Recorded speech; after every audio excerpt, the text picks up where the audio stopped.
Second half అంటే ఏంటి? Culmination of all the మీరు రాసిన స్టోరీ అంతా కల్మినేషన్. అంటే heaviest action, heaviest emotion, heaviest song second half లోనే పెడతావు. సో అంత హెవీ వర్క్ మనకి లాస్ట్ 65 days లో మనం షూట్ చేసాం. నిజంగా దేవుడు లేకపోతే అంత హెవీ వర్క్, అన్ని కుస్తీ ఫైట్లు, క్లైమాక్స్ ఫైట్, క్లైమాక్స్ సాంగ్, ఇంకో సాంగ్ రేరే రారా, ఏమి మనకేం అవ్వకుండా, మీకేం అవ్వకుండా, నాకేం అవ్వకుండా జరిగిందంటే అది నిజంగా పెద్దకున్న బలం. అది పెద్ద సబ్జెక్ట్ కి పెద్ద స్క్రిప్ట్ చేయించుకుంది తప్ప. లాస్ట్ 75 days షూట్ చేస్తాను సార్. ప్రతి సినిమాలో నాకు ఏదో ఒక యాక్సిడెంట్ అవుతూనే ఉంది. RRR లో కూడా కాలు ఎరగొట్టుకున్నాను, రంగస్థలం కూడా ఒకటి ఏదో అయింది, నాకు గుర్తులేదు.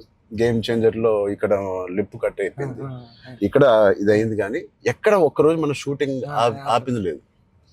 అది నిజంగా అది దేవుడు ఇంకేంటి బుజ్జి సార్. పోస్ట్ ప్రొడక్షన్ ఎలా జరుగుతుంది చెప్పు, సరదాగా అడుగుతున్నా. సార్ రెహమాన్ సార్ అంటే నేను ట్వీట్ వద్దాం అనుకున్నాను సార్, ఎర్రకొట్టి సార్ RRR అని. అంటే మళ్ళీ 2 ఎట్లా అయిపోతుందో నేను వేయలేదు సార్. నెక్స్ట్ లెవెల్ RRR ఇచ్చారు sir Rahman sir. Okay, next level అండి. అంటే ఎమోషన్ కానీ నాకు నేను వెళ్ళి కూర్చున్నాను సార్. నిన్నే కూర్చుంటే ఇది మన సినిమా మన విజువల్ ని నెక్స్ట్ లెవెల్ పట్టుకుపోయారు సార్.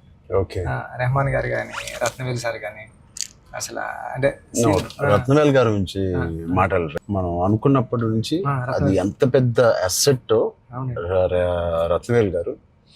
ఇట్ ఈస్ అంటే బ్యూటీ షాట్స్ ఇచ్చారు, కమర్షియల్ షాట్స్ ఇచ్చారు, అండ్ కథని అర్థం చేసుకునే విధానం. రత్నవేల్ గారు మించిన కెమెరామెన్ నేనైతే పని చేయలేదు. ఉండే ఉంటారు కానీ నేనైతే పని చేయలేదు సార్. ఎందుకంటే సార్ రండి సార్, ఇప్పుడు నేను ఫస్ట్ సినిమా చేశాను సార్, ఇది second cinema and second film sir నాది. ఇంత పెద్ద కెమెరామ్యాన్ ఉండడం వల్ల నాకు చాలా పెద్ద సపోర్ట్ వచ్చింది సార్. రండి సార్ లాంటి ఉండడం వల్ల నేను ఏమైనా మిస్టేక్లు చేసినా సరే, ఇది కాదు, ఇది చూసుకో ఒకసారి ఆలోచించుకొని వచ్చి చెప్పడం కానీ, బిగ్ బ్రదర్ దాంట్లో నో డౌట్ సార్.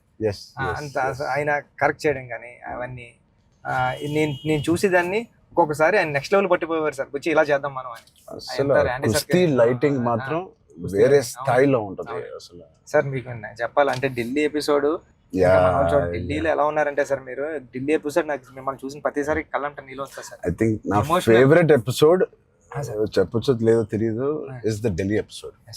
అంటే నీ కథ మొత్తం, నువ్వు ఇందాక 2 గంటలన్నర కథ లేదా 3 గంటలన్నర కథ, ఆ ఢిల్లీ ఎపిసోడే మీ కథ. అవును సార్. ఢిల్లీ నేను ఢిల్లీ ఎడిటింగ్ రూమ్ లో చూసిన ప్రతిసారి మీకు కాల్ చేశాను సార్. నవీన్ అంటారండి, ఎడిటర్ నవీన్.